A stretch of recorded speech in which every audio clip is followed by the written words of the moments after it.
So good morning guys. तो चलिए start करते हैं आज के यानी कि 29 अगस्त के इंपॉर्टेंट करंट अफेयर्स को। तो इस प्रश्न में अभी आपसे पूछ रहे हैं अभी हाल ही में भारतीय विज्ञापन एजेंसी संघ ने किसे अपना अध्यक्ष नियुक्त किया है। तो सही उत्तर होगा श्रीनिवासन स्वामी। तो अभी association of Indian advertising agency ने आर के स्वामी लिमिटेड के जो एग्जीक्यूटिव ग्रुप चेयरमैन हैं श्रीनिवासन के स्वामी, उनको भी वर्ष 2025-26 के लिए पुनः अध्यक्ष निर्वाचित किया है।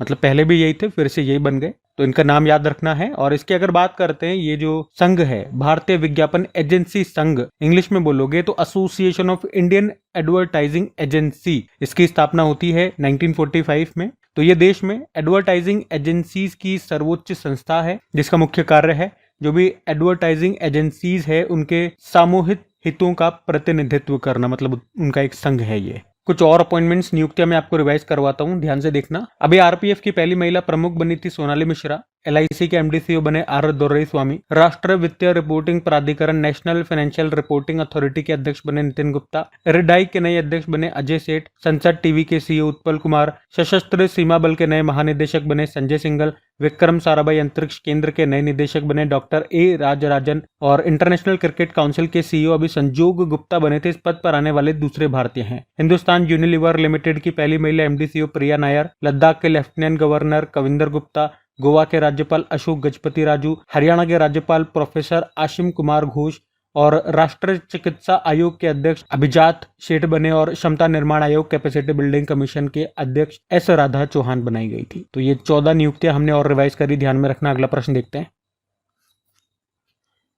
फिर अगले में पूछ रहे हैं मिलिट्री एक्सरसाइज वाला प्रश्न है कि अभी मैत्री अभ्यास 2025 का आयोजन ये कहां पर किया जाएगा। तो इसका सही उत्तर हो जाएगा मेघालय में होगा। तो मैत्री अभ्यास की हम बात करें, प्रश्न ऐसे भी आ सकता है भारत और किस देश के बीच होता है, तो भारत और थाईलैंड के बीच होता है। और 2025 में ये इसका 14वां संस्करण होगा। अभी 1 सितंबर को शुरू होगा और 14 सितंबर तक ये चलेगा।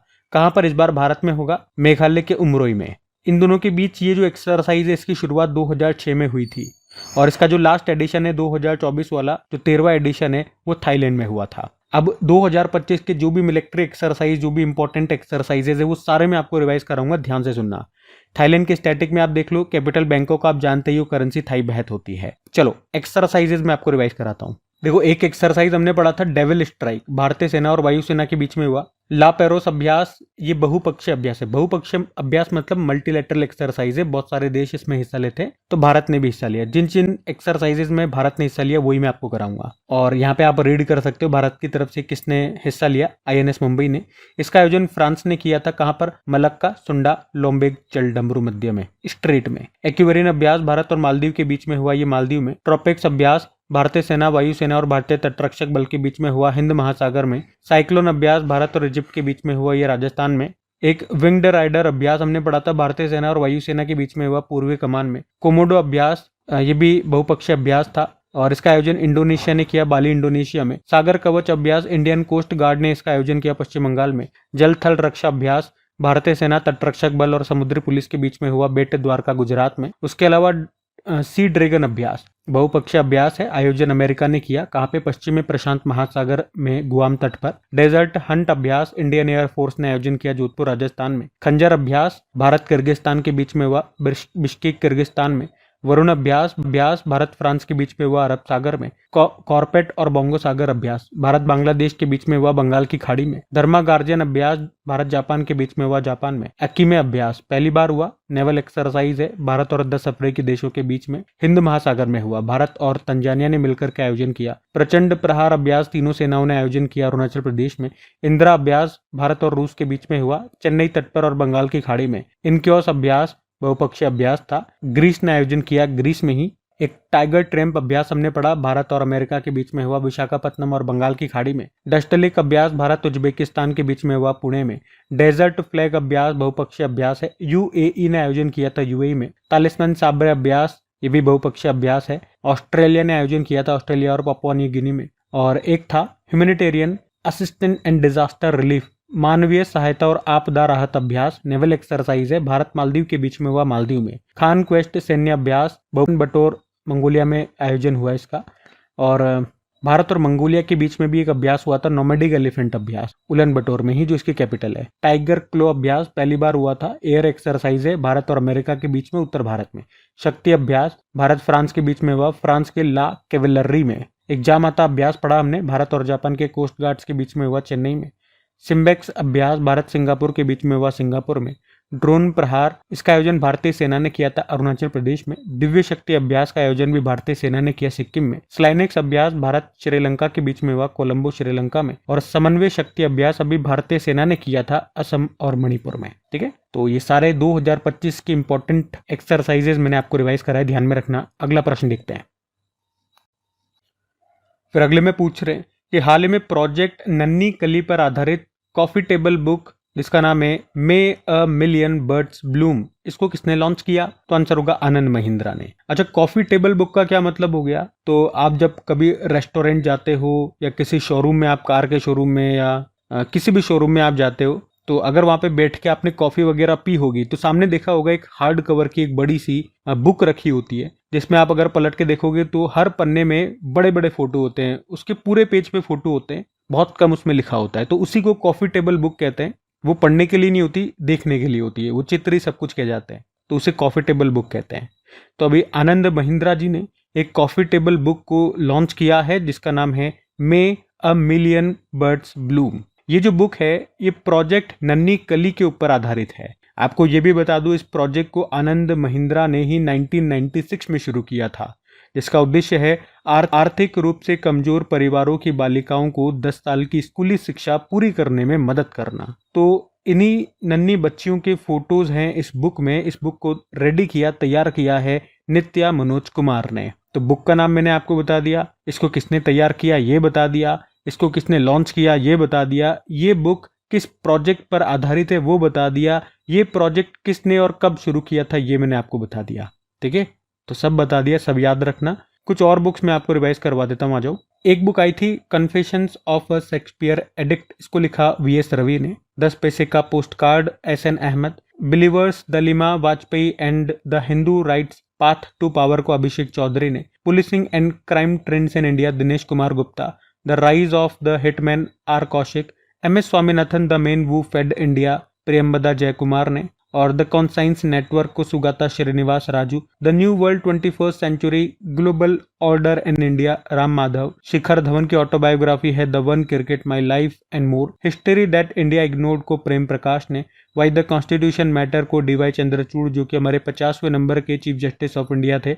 इंपॉर्टेंट बुक रहेगी, किसी न किसी एग्जाम में डेफिनेटली आएगी, याद रखना। जिस तरह से वाई भारत मैटर्स, जो हमारे विदेश मंत्री हैं सुब्रमण्यम जयशंकर जी की बुक एग्जाम में आ चुकी है। Gunned down murder of an Olympic champion को लिखा सुनदीप मिश्रा ने। ठीक है, ध्यान रखना। अगला प्रश्न लिखते हैं। फिर अगले में पूछ रहे हैं, निधन वाला प्रश्न है कि अभी हाल ही में औषधीय पौधे जिसका नाम है आरोग्य पच, इसकी खोज करने वाले नाम था कट्टीमथन कानी, इनका निधन हो गया। उनका संबंध किस राज्य से था? तो आंसर होगा केरल। एक्चुअली में केरल के कानी आदिवासी समुदाय के एक व्यक्ति थे कट्टीमथन कानी, और उन्होंने ही आरोग्य पच या आरोग्य पाचा इसको कहते हैं, इसका साइंटिफिक नेम होता है ट्राइकोपस जेलेनिकस। तो इस नाम के औषधीय पौधे की खोज इन्होंने ही की थी। इस पौधे से क्या होता है, शरीर को इंस्टेंट एनर्जी मिलती है, यानी कि शक्ति प्रदान करने वाला ये पौधा। इन्होंने कहा था कि हमारे जो पूर्वज है बुजुर्ग अवस्था में भी कैसे एक्टिव रहते थे, जबकि थकान दूर करने वाला ये पौधा होता है। तो इसकी खोज इन्होंने की थी, और इसी पौधे का इस्तेमाल जीवनी नाम की एक हर्बल औषधि आती है उसमें किया जाता है। लेकिन इनके साथ दुख की बात ये रही, इन्होंने खोज किया था, इसके ऊपर दवाइयां बनी हैं, लेकिन इनको इसका कुछ अचीवमेंट नहीं मिला, न पैसा मिला, न नाम मिला। और ऐसे ही गरीबी में एक झोपड़ी में जो बरसात के समय टपकती है, उसी में इनका निधन हो गया। तो अभी हमारा प्रश्न क्या है, औषधीय पौधे आरोग्य पच की खोज करने वाले कट्टीमथन कानी का भी निधन हो गया। इनका संबंध था केरल राज्य से। अब कुछ निधन के ही प्रश्न मैं आपको रिवाइज कराऊं। एक हमने पढ़ा था, भारत के परमाणु ऊर्जा आयोग के पूर्व अध्यक्ष और nuclear scientist doctor MR. Srinivasan का निधन हो गया। पद्म विभूषण 2015 में मिला। मारुति चितमपल्ली वे एनवायरमेंट और वाइल्ड लाइफ कंजर्वेशन के लिए जाने जाते थे, महाराष्ट्र से बिलोंग करते थे, जिन्हें अरण्य ऋषि के नाम से भी जाना जाता था। 2025 में मिला था पद्मश्री, नाम इंपॉर्टेंट रहेगा। भारत के दिग्गज क्रिकेटर दिलीप दोषी का निधन हो गया। उनके ऑटोबायोग्राफी थी स्पिन पंच। नाइजीरिया के पूर्व राष्ट्रपति मुहम्मदु बुहारी का निधन हुआ। दुनिया के सबसे बुजुर्ग मैराथन धावक पंजाब से थे, पगधारी बवंडर के नाम से प्रसिद्ध थे, निधन हो गया। प्रख्यात अर्थशास्त्री और यूके के हाउस ऑफ लॉर्ड्स के सदस्य मेघनाथ जगदीश चंद्र देसाई का निधन हो गया। वे ब्रिटिश संसद के उच्च सदन में नियुक्त होने वाले भारतीय मूल के पहले व्यक्ति थे। 2008 में पद्म भूषण मिल चुका है। झारखंड के पूर्व मुख्यमंत्री शिबू सोरेन का निधन हो गया। दिशोम गुरु के नाम से जाने जाते थे। और नागालैंड के राज्यपाल का भी निधन हो गया, नाम था ला गणेशन। आप लोग बताओ भी नागालैंड के नए राज्यपाल कौन बन गए हैं? ये आपके लिए होमवर्क प्रश्न हो गया, उत्तर दीजिए। बाकी देखिए, अगर सेशन अच्छा लगता है तो इस सेशन को सपोर्ट जरूर कीजिए अपने दोस्तों के साथ में। स्टडी ग्रुप में जो भी स्टडी रिलेटेड चैनल्स होंगे, ग्रुप्स हैं, वहां पे एक बार शेयर जरूर कीजिएगा। और वीडियो को लाइक नहीं करा तो लाइक जरूर कर देना। अभी अगले प्रश्न की ओर बढ़ते हैं। फिर अगले में पूछ रहे हैं, हाल ही में सिटी बायोडायवर्सिटी सूचकांक लॉन्च करने वाला शहर कौन सा बन गया है? तो आंसर होगा चेन्नई। तो अभी चेन्नई ये सिटी बायोडायवर्सिटी इंडेक्स को लॉन्च करने वाला पहला शहर बन गया है। अभी तमिलनाडु के जो मुख्यमंत्री एम.के. स्टालिन, उन्होंने ही इसे लॉन्च किया। तो इस इंडेक्स को 23 संकेतकों के आधार पर लॉन्च किया गया है। इसका आधार वर्ष 2024 है और इसके अनुसार चेन्नई के लगभग 20.12% भूभाग पर अभी भी वन, आर्द्र भूमि, दलदल और समुद्र तट जैसे प्राकृतिक पारिस्थितिकी तंत्र शामिल हैं। बायोडायवर्सिटी से आप क्या समझते हैं? जैव विविधता मतलब क्या है? तो पृथ्वी पर जीवन की सभी वैरायटी, जिसमें सभी जीवित प्राणी, पौधे से लेकर जानवरों तक, बैक्टीरिया और कवक तक शामिल है, तो उसे आप बायोडायवर्सिटी कहेंगे। आपको पता है विश्व में सबसे अधिक जैव विविधता ये आपको मिलेगी अमेजन फॉरेस्ट में, जिसे पृथ्वी का फेफड़ा भी कहा जाता है। और भारत में विश्व की जैव विविधता का कितना प्रतिशत में आपको मिलेगा? 8%। अच्छा, ये भी आप ध्यान रखना कि इस सिटी बायोडायवर्सिटी इंडेक्स को सिंगापुर के सहयोग से तैयार किया गया है। और यहाँ से एक और प्रश्न बन जाता है कि सिंगापुर वो पहला शहर था जिसने 2008 में सिंगापुर सिटी बायोडायवर्सिटी इंडेक्स को लॉन्च किया था। जिस तरह से हम, तो ये भी एक पॉइंट रहेगा, ध्यान रखना। अच्छा, वैसे तो सूचकांक इंडेक्स वाला जब भी प्रश्न आता है, मैं आपको 2025 के जो भी इंपॉर्टेंट इंडेक्सेस हैं वो रिवाइज कर। आज मैं क्या कराऊंगा, जो भी स्वच्छ सर्वेक्षण हमने पढ़ा था, ये बहुत टाइम से हमने रिवाइज नहीं करा, तो आज इसी को मैं रिवाइज कराऊंगा। स्वच्छ सर्वेक्षण 2024-25 की हम बात करते हैं। याद रखना, इस बार इसका नवा संस्करण है। जिस तरह के इंपॉर्टेंट प्रश्न, जिस तरह से प्रश्न आपके एग्जाम में बन सकता है, वो सारे आप देख लो। कौन सा संस्करण पूछ सकता है? नवा संस्करण है। थीम पूछ सकता है रिड्यूस, रीयूज, रिसाइकल हो गया। और इस बार एक नई कैटेगरी ऐड की गई थी, वो पूछ सकता है कौन सी? सुपर स्वच्छ लीग। और इस कैटेगरी में उन 15 शहरों को शामिल किया गया था जो पिछले 3 साल से टॉप 3 में आए हैं। तो सुपर स्वच्छ कैटेगरी की सबसे पहले बात करते हैं, सुपर स्वच्छ लीग। इसमें 10 लाख से ज्यादा आबादी वाले शहरों को रैंकिंग दी गई। तो इसमें पहले स्थान पे इंदौर है, फिर सूरत है, फिर नवी मुंबई है। और 3 से लेकर 10 लाख आबादी वालों में बात करेंगे तो नोएडा पहले पे है, फिर चंडीगढ़ है, फिर मैसूर है। ठीक है, तो ये तो हमने सुपर स्वच्छ लीग की बात कर ली। अब नॉर्मल अगर बात करते हैं तो स्वच्छता रैंकिंग 2024-25 यहाँ से शुरू होती है। इसमें 10 लाख से ज्यादा आबादी वाले शहरों की रैंकिंग की हम बात कर रहे हैं, तो पहले स्थान पे अहमदाबाद है, फिर भोपाल, फिर लखनऊ। आप लोग कंफ्यूज हो सकते हो, कहाँ कंफ्यूज हो सकते हो? वैसे तो जब ये प्रश्न मैंने आपको डिटेल में करवाया था तब मैंने आपको बता दिया, तो तब मैंने आपको समझाया था कंफ्यूज मत होना। देखो, 10 लाख से ज्यादा आबादी वाले शहरों की रैंकिंग यहाँ पर भी है और यहाँ पर भी है, लेकिन यहाँ पे हम बात कर रहे हैं सुपर स्वच्छ लीग की, और उसके बारे में मैंने आपको बता दिया ये क्या है। तो ये बिल्कुल अलग कैटेगरी हो गई हट करके। और यहाँ पे जो नॉर्मल जो हम हमेशा पढ़ते आ रहे हैं उस तरह से है। 10 लाख से ज्यादा आबादी वाले शहरों में जिन शहरों को इस सुपर स्वच्छ लीग में शामिल नहीं किया गया, तो उन शहरों की रैंकिंग यहाँ पे हो रही है। तो उसमें पहले स्थान पे अहमदाबाद है, फिर भोपाल है, फिर लखनऊ है। ठीक है, अगर पूछे सर्वश्रेष्ठ गंगा शहर कौन सा रहा? प्रयागराज। सर्वश्रेष्ठ छावनी बोर्ड सिकंदराबाद। और सर्वश्रेष्ठ सफाई मित्र सुरक्षित शहर ये थे विशाखापट्टनम, जबलपुर और गोरखपुर। ठीक है, तो ध्यान रखना, क्योंकि जब भी स्वच्छ सर्वेक्षण आता है तो उस साल होने वाले जो भी एग्जाम्स होते हैं, कोई ना कोई प्रश्न यहाँ से जरूर पूछ लिया जाता है। तो ये ध्यान में रखना। बाकी बार बार मैं आपको रिवाइज करवाता रहूंगा तो आपको ये याद हो जाएगा। अगले प्रश्न की ओर बढ़ते हैं। फिर अगले में पूछ रहे हैं कि 2026 में भारतीय टूर ऑपरेटर संघ के 41वें वार्षिक सम्मेलन की मेजबानी कौन करेगा? तो आंसर हो जाएगा विशाखापट्टनम। तो आंध्र प्रदेश का विशाखापट्टनम ये 2026 में भारतीय टूर ऑपरेटर संघ के 41वें वार्षिक सम्मेलन की मेजबानी करेगा।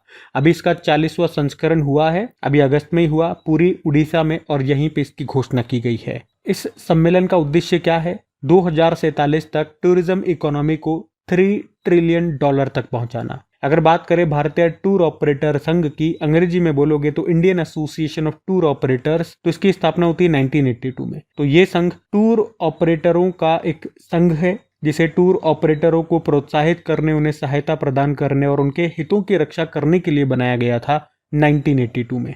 अब वैसे तो ये सम्मेलन वाला प्रश्न है, लेकिन सम्मेलन वाला एक और प्रश्न आगे हम देखेंगे, वहां पे आपको 2025 के इंपॉर्टेंट जो भी समिट्स हुए वो मैं रिवाइज कराऊंगा। यहां मैं आपको बताता हूं अभी विशाखापत्तनम किन किन कारण से न्यूज में था। एक तो याद होगा आपको प्रोजेक्ट 17A के तहत जो पहला स्टील फ्रिगेट जहाज जो बना था पहला वाला, उसका नाम INS नीलगिरी था। वो कहां पर तैनात किया गया? विशाखापत्तनम में ही। और अभी 2-3 दिन पहले ही हमने पढ़ा कि प्रोजेक्ट 17A के तहत अभी 2 स्टील्थ गाइडेड मिसाइल फ्रिगेट को अभी नौसेना में और शामिल कर दिया गया। उनके नाम है INS उदयगिरी और INS हिमगिरी। और कहां से? विशाखापत्तनम से ही। इसके अलावा दूसरा बिम्स्टेक बंदरगाह सम्मेलन अभी विशाखापत्तनम में ही हुआ था और 28वीं राष्ट्र ई गवर्नेंस सम्मेलन का आयोजन भी अभी 2025 में विशाखापत्तनम में ही होगा। तो इन सब कारण से अभी विशाखापत्तनम न्यूज में है, ध्यान में रखना। अगला प्रश्न देखते हैं।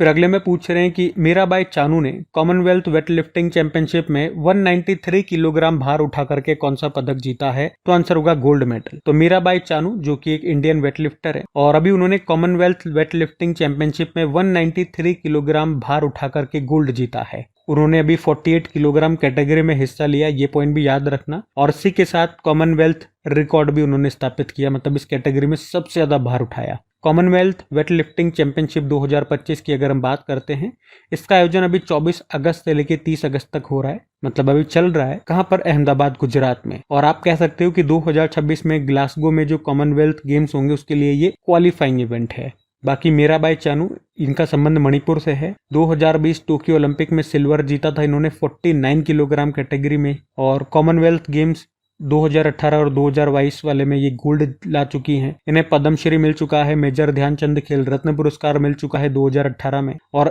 अभी वर्तमान में Indian weightlifting federation athlete commission की अध्यक्ष भी इनको बनाया गया था। और क्या याद रख सकते हो आप वेटलिफ्टिंग से? एक ये प्रश्न याद रख लो कि 2026 में जो एशियन इंडियन वेटलिफ्टिंग चैंपियनशिप है ये अहमदाबाद, गुजरात में होगा। अभी 2025 वाला संस्करण चाइना के जियांगशान में हुआ और 2026 में ये जो भारत में होगा, भारत दूसरी बार इसको होस्ट कर रहा है। पहली बार 1982 में हमने इसको होस्ट किया था दिल्ली में। तो ये प्रश्न इंपॉर्टेंट रहेगा, या तो 2026 वाला एग्जाम में पूछ लेगा या पूछ लेगा भैया पहली बार हमने कब होस्ट किया था। ठीक है, और ये पॉइंट स्टैटिक बन जाएगा आपका कि ओलंपिक में पदक लाने वाली पहली भारतीय कौन है? तो कर्णम मल्लेश्वरी हैं। सन 2000 के सिडनी ओलंपिक में इन्होंने ब्रोंज जीता था। जबकि ओलंपिक में पहला जो हमारे लिए मेडल लेकर के आए थे वो आप जानते हो KD जाधव है, पहलवानी में लाए थे। 1952 के हेलसिंकी ओलंपिक में ब्रोंज लाए थे वो भी। और इंटरनेशनल वेटलिफ्टिंग फेडरेशन की बात करें, स्थापना होती है 1905 में। हेडक्वार्टर लुज़ेन, स्विट्जरलैंड हो गया। प्रेसिडेंट है मोहम्मद जालूद। ठीक है, ये सब ध्यान में रखना। अगला प्रश्न देखते हैं। फिर अगले में पूछ रहे हैं, हाल ही में भारत ने भी ब्राइट स्टार 2025 अभ्यास में हिस्सा लिया है, ये कहां पर हुआ? एक और मिलिट्री एक्सरसाइज वाला प्रश्न है, तो इसका उत्तर हो जाएगा मिस्र में, इजिप्ट। ब्राइट स्टार एक्सरसाइज, तो ये एक त्रिसेवा यानी कि ट्राई सर्विस मल्टीलेटरल एक्सरसाइज है। मल्टीलेटरल मैंने आपको बता दिया था, बहुपक्षीय अभ्यास, जिसमें बहुत सारे देश हिस्सा लेते हैं। त्रिसेवा मतलब इसमें तीनों सेनाएं, जल थल वायु, तीनों सेनाएं इसमें हिस्सा लेती है। ये एक द्विवार्षिक अभ्यास है, हर 2 साल में एक बार होता है। और अभी इसका आयोजन 28 अगस्त से लेके 10 सितंबर तक हो रहा है और भारत भी इसमें हिस्सा ले रहा है। भारत की तरफ से 700 से ज्यादा सैनिकों ने इसमें हिस्सा लिया है। कहां पर? मिस्र में। मिस्र ही इसका आयोजन कर रहा है। आपको बता दूं, ये ब्राइट स्टार एक्सरसाइज की जो शुरुआत है 1980 में हुई थी और शुरुआत में ये इजिप्ट और अमेरिका के बीच में होता था। बाकी 2025 में सारे एक्सरसाइजेज मैंने आपको रिवाइज करवाई दिए। तो एक बार मिस्र यहाँ पे देख लो। इजिप्ट ये अफ्रीकी कॉन्टिनेंट का एक देश हो गया इजिप्ट। कैपिटल काहिरा होती है, करेंसी है मिस्र पाउंड, इजिप्टियन पाउंड। प्रेसिडेंट है अब्देल फतेह अल सीसी और मिस्र को नील नदी का वरदान कहते हैं। और एक्सरसाइज हुआ था साइक्लोन एक्सरसाइज, इस साल ये राजस्थान में हुआ था। ठीक है, अगला प्रश्न देखते हैं। फिर अगले में पूछ रहे हैं कि अभी हाल ही में 68वें राष्ट्रमंडल संसदीय सम्मेलन का आयोजन ये कहां पर किया जाएगा? तो आंसर होगा बारबाडोस में। तो हम बात कर रहे हैं कॉमनवेल्थ पार्लियामेंट्री कॉन्फ्रेंस की। 2025 में इसका ये 68वां एडिशन होगा, 5 से लेके 12 अक्टूबर 2025 तक। कहां पर? ब्रिज टाउन, बारबाडोस में। और इसमें भारत को रिप्रेजेंट करेंगे हमारे लोकसभा अध्यक्ष ओम बिरला। ठीक है, तो याद रखना ब्रिज टाउन बारबाडोस में होगा। इस बार का ये कॉमनवेल्थ पार्लियामेंट्री कॉन्फ्रेंस 68 नंबर का एडिशन है। अब ये सम्मेलन वाला, मैंने कहा था सम्मेलन वाला एक और प्रश्न आएगा, वहां मैं आपको कुछ इंपॉर्टेंट समिट से रिवाइज कराऊंगा। तो देखो फिर, ग्लोबल इन्वेस्टर समिट का उद्घाटन मोदी जी ने किया था, भोपाल में हुआ था। नवा एशियाई आर्थिक वार्ता एशियन इकोनॉमिक डायलॉग ये हुआ पुणे में। कार्बन बाजार पर पहला अंतर्राष्ट्रीय सम्मेलन प्रकृति, इसका नाम है, ये हुआ नई दिल्ली में। संयुक्त राष्ट्र के महिला शांति सैनिकों के लिए पहला सम्मेलन हुआ नई दिल्ली में। और 98 नंबर का अखिल भारतीय मराठी साहित्य सम्मेलन नई दिल्ली में। मोबाइल वर्ल्ड कांग्रेस 2025 स्पेन के बार्सिलोना में। BIMSTEC youth summit Gandhinagar Gujarat में। 14वीं एशियाई मत्स्य पालन और जलीय कृषि फोरम बैठक हुई नई दिल्ली में। और 12वां वर्ल्ड गवर्नमेंट समिट अभी दुबई में हुआ। उसके अलावा waves summit, world audio visual entertainment summit, अभी मई की शुरुआत में हुआ था भारत में ही, मुंबई में। पहली बार भारत ने इसको होस्ट किया था। ठीक है, तो ये इंपॉर्टेंट रहेगा, सारे इंपॉर्टेंट है वैसे, ध्यान में रखना सब। अगला प्रश्न देखते हैं। फिर अगले में पूछ रहे हैं, हाल ही में 18वें अंतर्राष्ट्रीय खगोल विज्ञान और खगोल भौतिकी ओलंपियाड 2025 में भारतीय टीम ने कितने गोल्ड जीते? तो आंसर होगा 4। तो 18वें अंतर्राष्ट्रीय खगोल विज्ञान और खगोल भौतिकी ओलंपियाड 2025, इंग्लिश में बोलोगे तो international olympiad on astronomy and astrophysics 2025 की हम बात कर रहे हैं। ये भी 15 से लेकर 21 अगस्त तक हुआ। कहाँ पर? मुंबई में। और इसमें भारत ने 4 गोल्ड और 1 सिल्वर जीता, यानी कि टोटल 5 मेडल। 4 गोल्ड कौन लेकर के आए? वैसे कोई पूछेगा नहीं, एक बार देख लो फिर भी। आरुषि बंगलुरु से हैं, बनब्रिज दिल्ली से हैं, पाणिनी पटना से और अक्षत कोलकाता से हैं। ये 4 गोल्ड लेकर के आए। मेडल टैली में बात करेंगे तो पहले स्थान पे तो ईरान है, क्योंकि ये 5 गोल्ड लेकर के आया। भारत दूसरे स्थान पर है 4 गोल्ड और 1 सिल्वर के साथ। तीसरे पे यूके है। ठीक है, तो ये ध्यान में रखना। बाकी ये थी आज की हमारी करंट अफेयर्स की क्लास। कमेंट करके जरूर बताना सेशन आपको कैसा लगा। अच्छा लगा तो इसे दोस्तों के साथ में स्टडी ग्रुप में शेयर जरूर कर देना। वीडियो को लाइक नहीं करा तो लाइक कर देना। बाकी प्रैक्टिस के लिए इनकी क्विज आपको मिल जाती है आपके करेक्ट एग्जाम एप्लीकेशन पे, जहां पर डेली करंट अफेयर्स की क्विज, वीकली क्विज, इसके अलावा स्टैटिक जो भी इंपॉर्टेंट क्वेश्चंस होते हैं उनकी क्विज भी आपको मिल जाएगी। तो प्रैक्टिस आप करते रहिए। और पीडीएफ आपको टेलीग्राम पे मिल जाती है। अपनी करेक्ट एग्जाम एप्लीकेशन, टेलीग्राम, दोनों का लिंक डिस्क्रिप्शन बॉक्स में है। बाकी चलो अभी कल के करंट अफेयर्स का हम क्विक रिविजन कर लेते हैं और सेशन एंड करते हैं। तो पहला प्रश्न पूछा था, फिडे विश्व कप 2025 का आयोजन ये कहां पर होगा? गोवा में। फिर पूछा, लिथुआनिया के नए प्रधानमंत्री बने इंगा रुगिनियन। किसने प्रोजेक्ट आरोहण शुरू किया? NHAI। और इसरो ने एकीकृत वायु ड्रॉप परीक्षण IADT-1 का सफल परीक्षण किया। इसका संबंध किस मिशन से है? गगनयान मिशन। दुनिया का पहला AI संचालित राइट बैंक अभी किसने लॉन्च किया था? तो मलेशिया। पीएम मोदी ने मारुति सुजुकी के पहले बैटरी इलेक्ट्रॉनिक वाहन ई-विटारा को कहां लॉन्च किया? गुजरात। और पहला त्रिसेवा सेमिनार रण संवाद 2025 हुआ मध्य प्रदेश में। और अभी INS उदयगिरी और हिमगिरी को भारतीय नौसेना में कहां से शामिल किया? विशाखापत्तनम। और कहां पूर्व भारतीय कप्तान सुनील गावस्कर की प्रतिमा का अनावरण किया गया? मुंबई। और आखिरी प्रश्न था, गौहर सुल्तान ने संन्यास ले लिया, उनका संबंध है क्रिकेट से। चलो कल का भी होमवर्क प्रश्न देखते हैं और सेशन एंड करते हैं। तो कल आपसे पूछा था भारत और किस देश के बीच में खंजर अभ्यास हुआ? तो आंसर होगा किर्गिस्तान। आप सभी ने प्रश्न का बिल्कुल सही उत्तर दिया। अब ये आज का आपका होमवर्क प्रश्न।